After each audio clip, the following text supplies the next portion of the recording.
so, right, so, in software engineering, this is now formulated, we've adopted, we've looked at software, at engineering, and brought those processes and tried to emulate them. Then we have our waterfall, post-waterfall methods there. That is the ones that were meant to correct the shortfalls of waterfall. So what do we find? Same problem that you find in those new fields until they get to 85. There's lots of learning, there's lots of tricky and falling and problems, and you also grow. I grew with my children as they were growing up. The little boy came, he was really a disaster. He was breaking all the sisters' toys and everything, breaking down everything in the house. Right. So your waterfall and post-waterfall basically give you that kind of experience. And then the next level of human development is now the teenagers. Who has teenagers in the house? Whether you're brothers or sisters and mothers. Yeah. So you understand what I'm talking about. Right. So a new person is born. I didn't know that until my children were teenagers. And then I realized, okay, we actually have 2 new children in the house. The old ones are born, I don't know where they're from.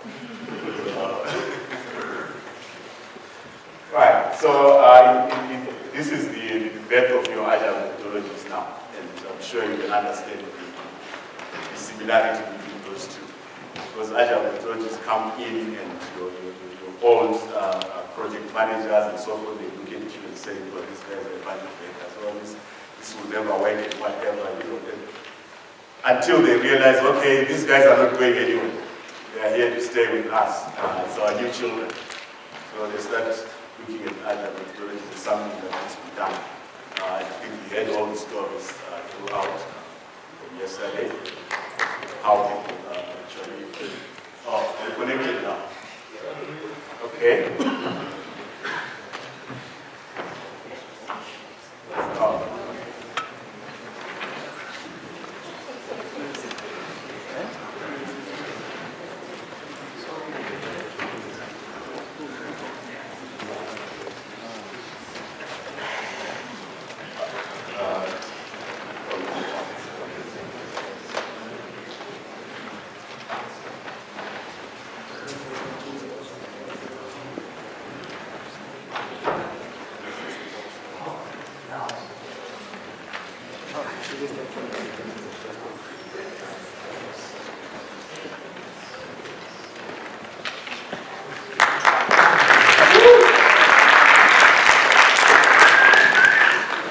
Right, thank you. So that's where we started.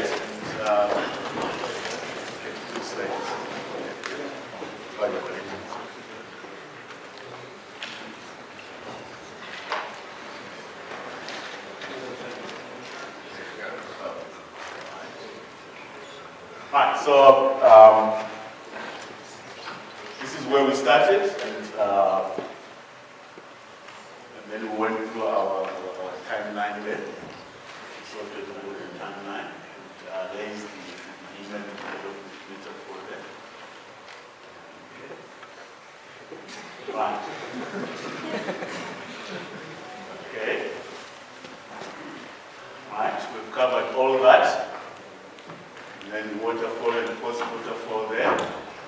So initially as parents, we look at that and believe that, okay, we need to follow good standards between our children and so forth. And then we realize what we call good standards are not really that good.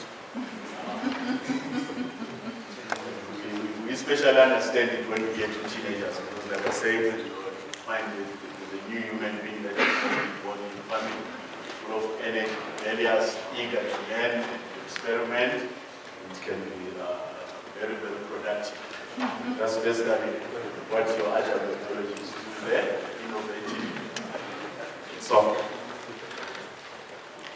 So the main learning process that happens is that the parents now have to learn to deal with the new methodologies that you have.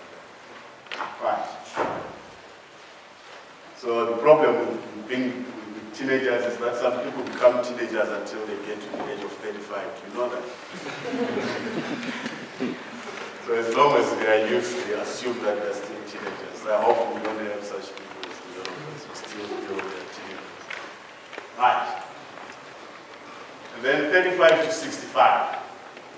What is happening there? Find ways of slowing down our aging processes, because we realize that, okay, the best is gone now, but there is still more to come. And then we want to keep the money flowing there, coming in, and improve, optimize, and innovate, and enjoy the good life.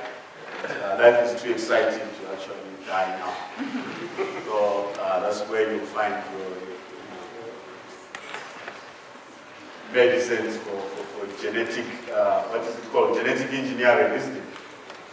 Right, where you try to improve your life, make sure that you don't age, reduce the aging and all those. So that's basically, in terms of software development, that's where those processes now, or efforts like your Agile quality improvement, software development, your Agile software engineering, maturing Agile development into engineering and Agile enterprise architecture. You have lots of these other processes, models that actually define what Agile is all about. So we don't want Agile to die, do we? Or we wouldn't want Agile to die. So we make an effort to mature Agile. As we mature Agile, we must remember that we must remain Agile, isn't it? Right. So Africa can learn from its mistakes, from mistakes that have been done by others, those who have applied Agile before us. And, remember, as Africa was still watching the child that is called software development grow. So there's no need for us to make mistakes.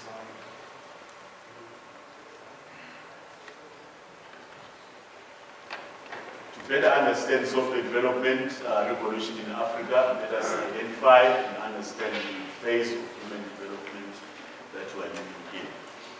So this is where I would ask you a question: where are we as Africa in terms of that human development?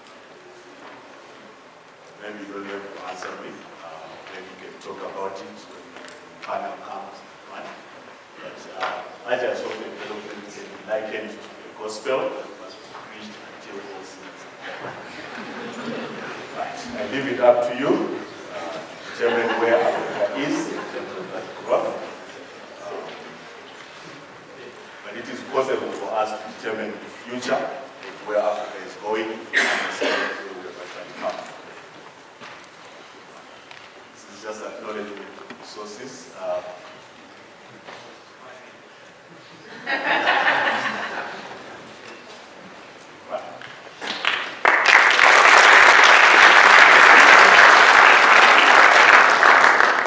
Ernest, that was a very hard one to do. We apologize on behalf of whatever that technical gremlin was. Ladies and gentlemen, any questions for the Prof? Any recaps on what he went? Yes. Does the state of Africa's development actually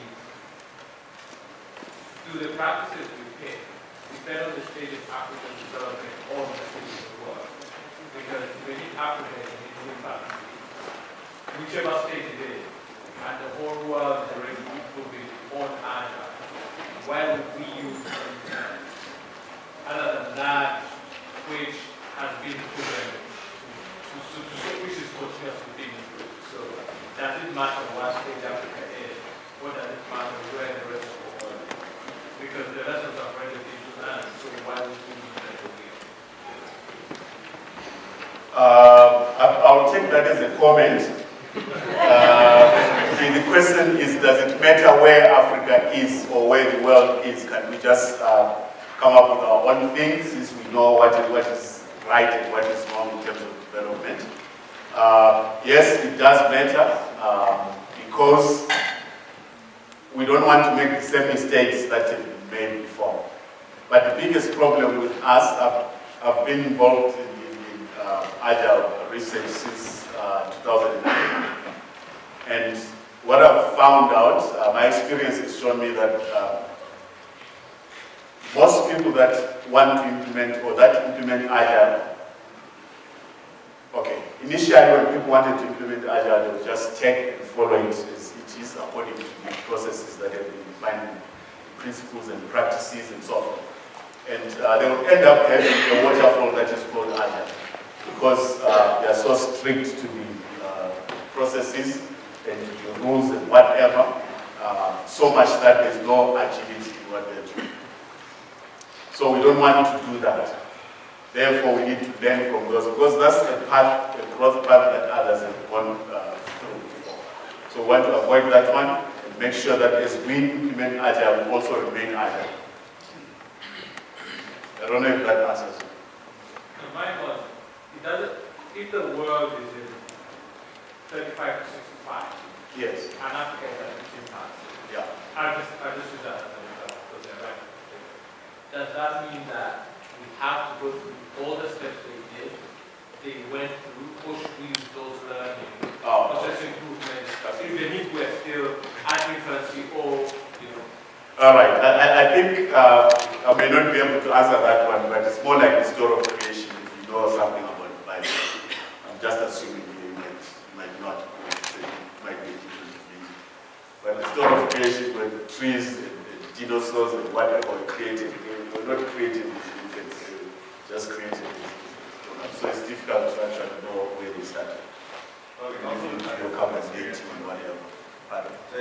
I'm saying that also look at it from experience point of view. If the world is 65, Yeah. and we are infant, getting experience is much more valuable because as a child, you can't just get up and grow. I feel that, I'm not saying that strictly, but I feel that some level of experience would better inform our moving forward, will better inform our approach, and then we can also contribute, Exactly. to what is already going on. So, yes, the world might be 65 when we are infant or teenagers, but we need some level of experience. So unless we can be injected with experience, we need to go through a certain process to assimilate, the values and then contribute to the whole model.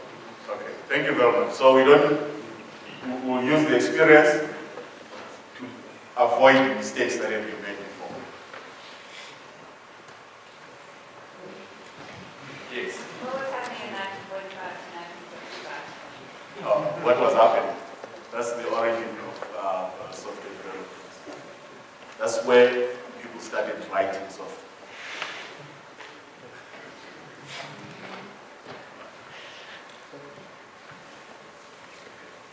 Guys, anyone else?